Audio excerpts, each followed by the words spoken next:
Lordy, lordy, no longer in my 40s. It's not nifty and I'm not shifty, but sure enough, Scott is 50. Yes, sir. August 24th, 2025. Hello to anybody and everybody who is listening to the sound of my voice. I would like to welcome you to maybe episode 3. All right, so I know you maybe have seen what I've put out so far, and I have been on a bit of a hiatus. I don't have any real schedule to follow to bring the inner workings of my mind to my friends and family, and probably some of my customers. But hey, life's busy, especially in this day. Do you know how much you have to do to be broke in America these days? So, yeah, we're all busy. I do plan on getting this together more of a regularly occurring interaction. This has been the hottest summer that I can remember in a very long time. And for those of you who don't know, I tint windows for a living. So what does that mean? Yeah, we've been busy. But in addition to the normal busyness of life, this month has just been to great anticipation of getting to today. Not because today's my 50th birthday, which it is, reference the sign. We had an awful lot of stuff this past week. We had a lot of plans going into this past week. So we started off with my youngest and his beautiful wife getting married. Congratulations to you both. Welcome to the family, daughter-in-law. Followed by that Tuesday was my oldest son's birthday. That Thursday was my youngest grandson's birthday. That Friday, we were celebrating my 50th birthday, and then finishing up yesterday with the birthday party for my youngest grandson. So today, even though today is the actual day of being 50, we're just kind of chilling. I do have my trusty adult beverage sitting next to me, and as a reward, I guess, for making it supposedly around the sun 50 times, which maybe we'll touch on that subject some other point in time. Here's to 50. Cheers to 50 years. And the drink of choice this evening, it's my 50th birthday, man. I got to go big or go home. We're going to have some Eagle Rare. So listen, if you happen to be a bourbon, well, hold on. Cheers.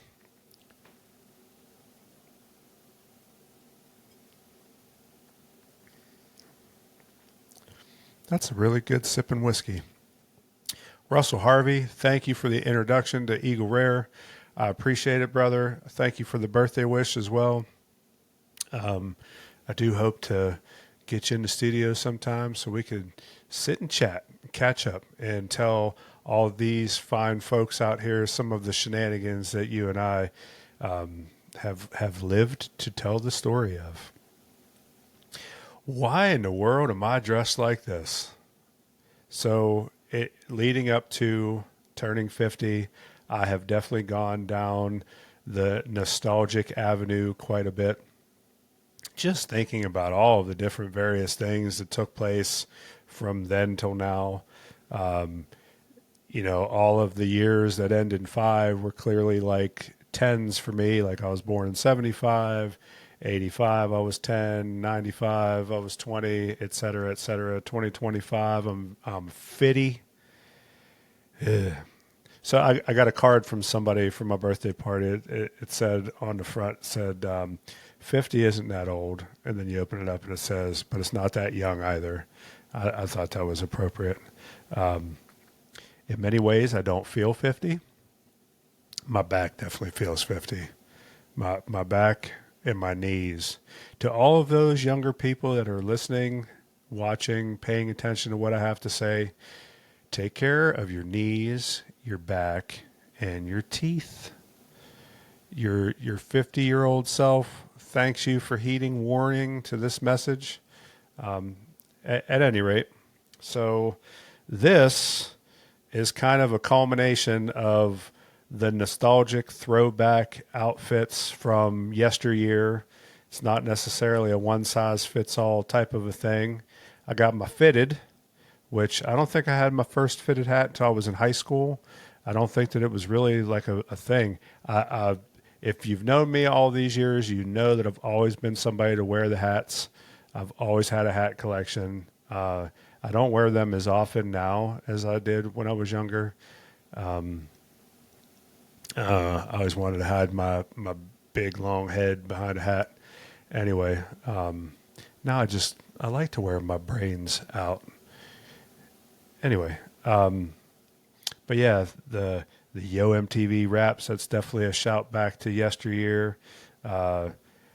I'm not generally an MTV supporting kind of guy, but the 80s, if you think to the nostalgia, the nostalgic, man, what am I trying to say? The nostalgic items and emblems and companies and logos of the 80s, MTV would certainly have to come to mind. MTV was not something before the 80s. It really ramped up and took off in the 80s. And by the end of the 80s, I believe it was no longer music television. I think it went back to the Masonic television that it really is all about. And for those of you who like to be conspiracy theory debunkers, just know that MTV was started in an old Masonic temple. Just food for thought. You know, empty vision, MTV. Yeah. Anyway, so how about this outfit though? Like listen, my shorts, I don't know how well you can see my shorts on the TV, on the screen. TV, man, see, I'm stuck in the 80s. Actually, if I'm stuck anywhere, it's in the 90s. My man Trey would definitely tell you that. But Skids. Who remembers Skids, huh? I even have like the tag from it. I don't know if you can see it right there, but yeah, man, like back in the day, you go to the bottom half after you went to National Record Mart. They were next door to one another. I still remember I had a long sleeve purple Skids shirt that the logo was right here. And then I had these bib overalls with like the knees were cut out, but they had like patches of stuff sewn behind them. Dude, that was my jam. That was my outfit. If you saw me out somewhere back then, matter of fact, the party that I had, the party, only the true OGs would know about the party. That was the outfit that I had on that night. I had my purple Skid shirt, my bib overalls. I couldn't tell you what shoes I had back then, but so the shoes today, we got some ones. We got the mint green ones. Yes, sir. I tried to keep it together. It was basically like purple and green, but you know, so it started in the early to mid 80s to be neons. Like, I think the first thing that everybody was rocking was the neon orange. Like, this style of sunglasses was the thing in mid 80s. Shout out and RIP to my cousin Mark, who very much helped take me out of my shell and start me to like have a care about like what I looked like. By the way, instead of Skids, I was originally looking for Jams because it was Jams and the Ocean Pacific shirts that we used to wear. But at any rate, the Ocean Pacific shirts are kind of generic now. There's only a couple of them for you to get, even though there was 9 million different styles of them back in the day when they had them at Kaufman's. They were really easy to steal back then.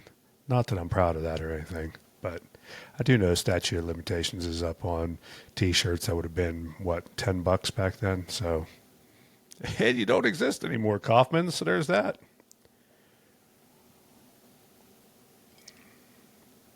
At any rate. So, yeah, throwback, nostalgia. Listen to all kind of music from back then. Put together a really nice playlist from a party for Friday. It was neat to go back through a lot of those different songs, a lot of those different genres. So the one song that really did bring back a funny memory was MC Hammer, "You Can't Touch This." So back to referencing the party that only you OGs would know or remember anything about. A lot of my stuff went missing that night. Imagine that.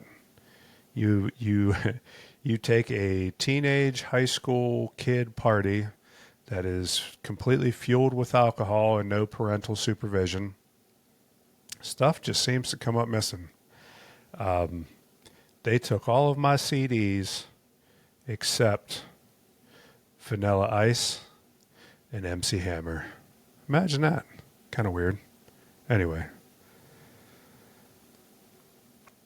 So yeah, just going back through it all, back through memory lane, back through like what was the style and the etiquette back then. Another little piece of something that was nostalgic for me. So my brother gave me a gift for my birthday, and it was a video game emulator. Grew up in the 80s, born in 1975. The stuff that I really remember is very deep in the heart of the 80s. Atari 2600 was the big gaming system that we all had in the early to mid 80s. If you didn't have one of those, maybe you were one of those like fancy kids that had ColecoVision, but most of us had Atari 2600. You might have been one of those real fancy kids and had one of the other Atari systems like the 7800 or I don't know. Very few people had those. They were like advanced. Like your dad, you basically needed to be from one of those middle class families for you to be one of those kids. But most of us, Atari 2600. So my brother brings me this gift. It's this video game emulator, and it's by system, and they literally have every single game from Atari 2600, as well as every single game from the Atari 7800 or whatever. I don't even know which ones they were. They were the 2600 and the other two that most normal kids didn't have because their parents didn't have the money to buy those things, and you had to be special in advance to have them anyway. But all those games, all of them, they're all on there. And that's just like a fraction of what's on that thing. It has all the Nintendo games. It has all the video games that I spent so much time and money just feeding tokens in at Aladdin's Castle. Matt Mania, Mike Tyson. No, was it Mike Tyson's Punch-Out? I feel like it was Mike Tyson's for the video game at home, but it was something else. Anyway, yeah, Punch-Out. Whatever version of it you want to call it is on there, along with like all the games. Do you realize how big of a baller you were in 1985 to have Atari 2600 and say like 10 games? 10 games. You would have had every kid in the neighborhood at your house lined up to take a turn on Pitfall or Kaboom or Freeway, and those games are garbage now to look at them. They still hold value because of the nostalgic value, and I certainly, sure enough, sat down and played Pitfall. Was one of the very first things that I put on that game, and I enjoyed it, even though it looks hilarious. Like, we have stuff now that looks like you're actually walking down the actual street of an actual city somewhere, and it looks like an actual monster or demon or alien or whatever is coming out of ghosts or whatever to just come and get you in these games. Those games back then, man, listen, hat off to the people that made them, but man, hat off to the marketing department of those places. Those games were just as expensive back then as they are now. Like I distinctly remember Pac-Man. We couldn't get Pac-Man until it was on sale for $50. $50 for Atari 2600 Pac-Man. Now like I said, I got for as a gift a birthday present from my brother. Like it has all the games, all the games. Like somewhere deep inside of these recesses here is a 10-year-old who just can't stop, just gasp, just eternal gasp. Anyway. Also thinking about it today, 1985, back to that weird fictitious time period. That was the year that I would have started fifth grade. That was the year that me and my mom and my brother went to Scotland in the summer. And that was also the year that we came back from Scotland to find the mill was on strike. That was fun. Don't really have too much of a stomach for hobo pies anymore. Thanks to 1985. So it's funny to hear that song that is also now probably like 10 years old. Anyway, it doesn't matter. The 1985, that song. She rocked out to Wham. I don't know. I don't know that music. Quiz me on a Wu-Tang song. I'll get it lyric for lyric. Alternative rock from the mid-2000s. Not really my strong suit. Anyway.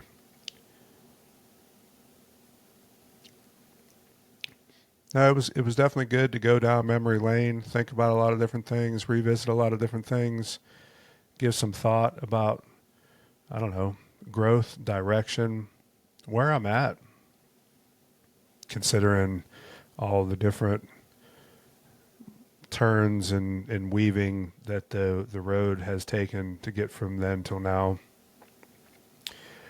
One thing that I know for sure is that I love the Lord. I know and love the Lord, and I know that I am saved by the mercy and grace of Jesus Christ. And I think as I sit here and talk with you, that has to be the main central focus of why am I sitting in a room talking into a microphone, talking into a camera. I feel like I am in a very good place as a 50-year-old. I love my family. My family is very near and dear to me. They're very supportive of everything that I do. It was really nice over this last week to have not just so this past week I got to be around my mom, my dad, my brother, my sister-in-law, my sister, my brother-in-law, but also got to see aunts and my uncle that I haven't seen in quite a long time. I also got to see all of that on my new daughter-in-law's side as they all came out in support of the wedding that took place.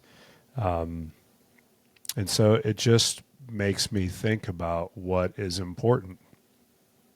And so like one of the things that I really want to convey as I speak with whomever is brave enough to listen is how I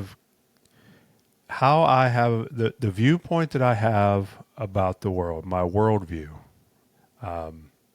Whether you know it or not, you do have a worldview. You may believe that there is a God. You may not. You may know the true God. You may not. But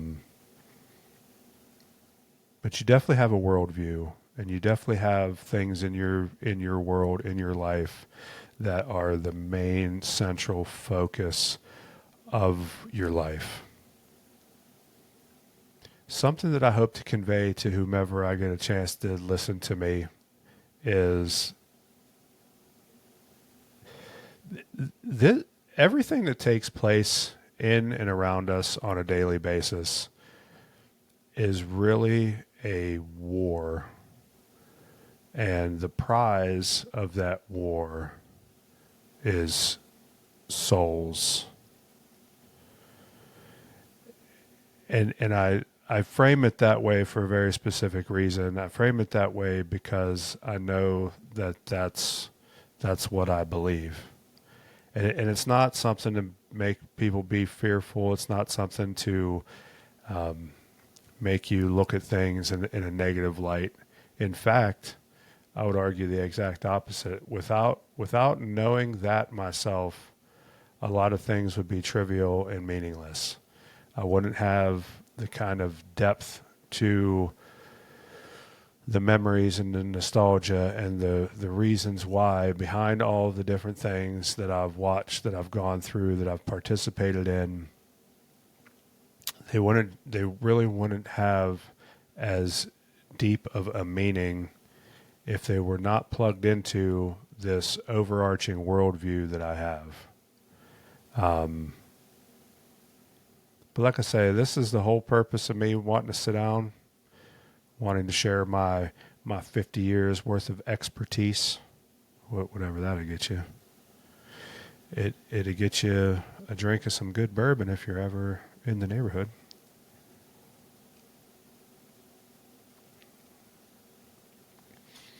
But we are bombarded on a daily basis, if we allow it, worth of all this strife, all this he said, she said, your guy did that too, but when my guy did it, he had reason and meaning behind it. We're watched, we're listened to.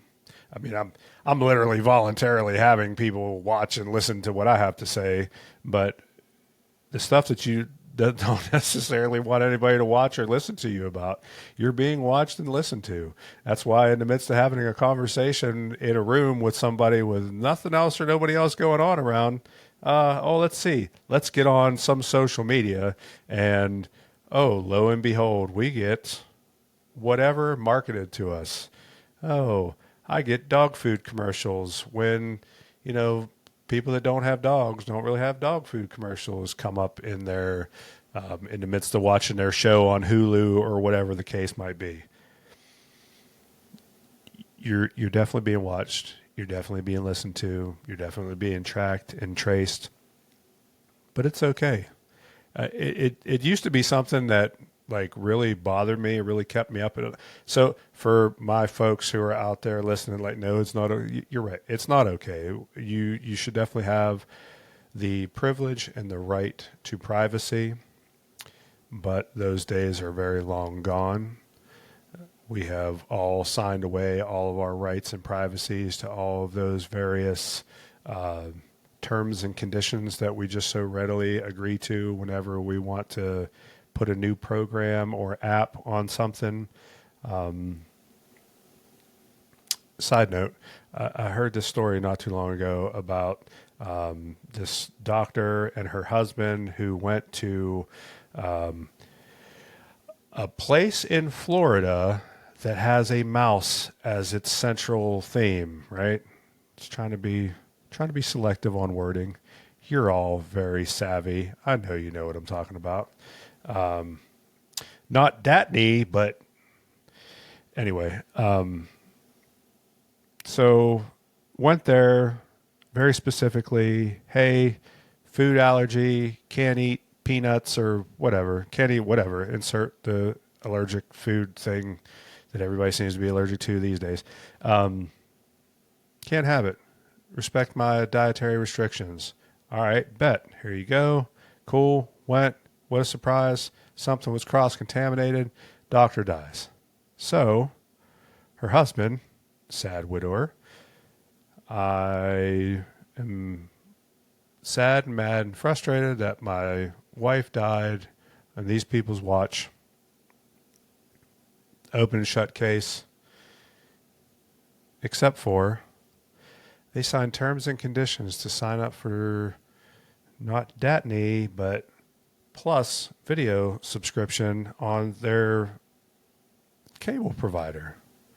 And somewhere within those terms and conditions basically said that you cannot have a suit against, because it's part of our conditions of letting you watch our video platform. This is where we're at. This is where we're at 2025. Things along these lines. So how can I enjoy time with family and a birthday, a wedding, a somewhat old person birthday, a somewhat young, brand new person's birthday? How do you have joy in those things? How do you enjoy those things? How do you celebrate those things and not sit and think about how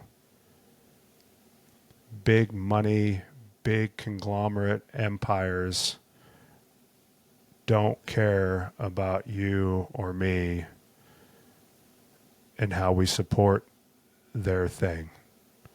We are nothing more than just a product to them. I can find joy in my Savior. I can find joy in the fact that I get to experience the good and the honest parts of life and living. And I'm not one of these people that are plugged into these conglomerates that make decisions on Monday morning to figure out the best strategy for them to maximize profits, minimize loss and costs. Team full of actuaries sitting in a room somewhere figuring out the best mathematical approach to be able to settle lawsuits down the road if something happens to happen. I've been very fortunate to have a skill, a trade that I utilize to be unplugged out of that as much as I can. But most are not. So today's Sunday. Tomorrow, a lot of people are going to get up. They're going to go to work. They're going to drive their 1 hour to 1 hour and 15 minutes cussing and fussing and being all mad while they're trying to switch lanes to get around that little old lady that, why you got to go to a medical treatment today? Couldn't you have made your doctor's appointment later in the day? Don't you know we all have to be at work by 8:15, 9 o'clock, whatever the case might be?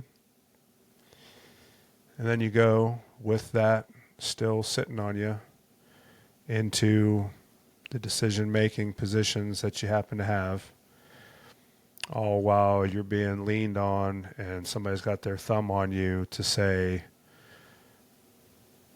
this is your livelihood. This is what takes care of you. This is who you are. It is not who you are. This is the big giant lie that we have been fed that has manifested itself to be where it's at today. I hope you guys can collectively with me think back to a 1985 if you're that old, a 1995 if you're that old. I know things were going this direction, but it doesn't have to stay there.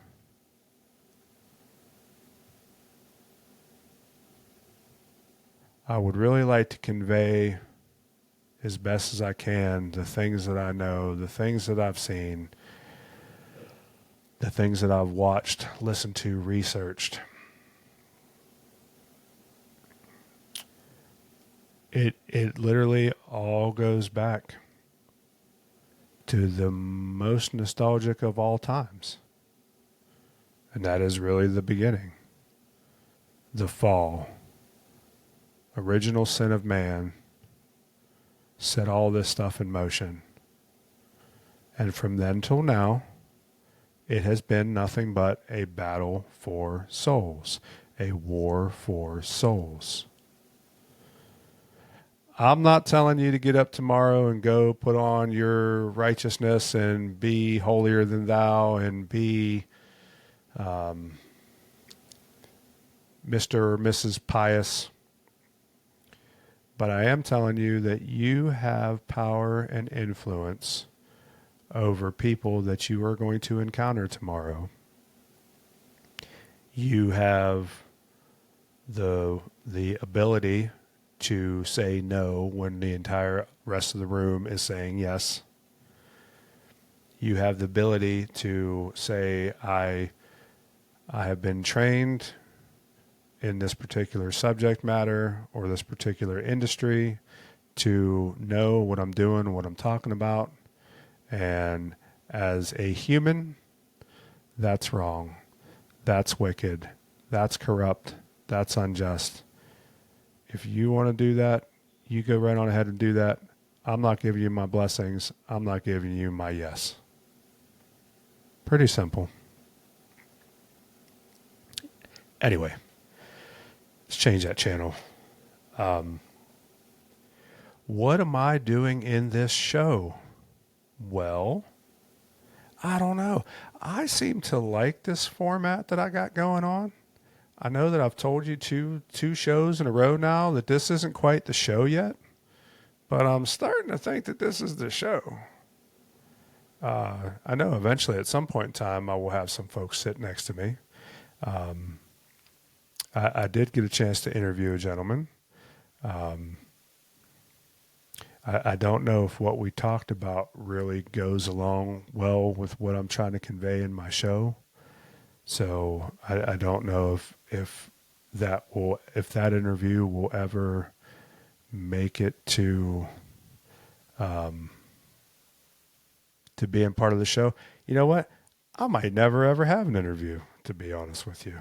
Who knows? I can assure you that if I know I've brought him up so many times, please don't dox my guy. If I could ever get Russell to come and have a seat here, believe me, we are recording that stuff. And that stuff is definitely getting put together for at least one episode or one part of an episode for what may or may not be the show.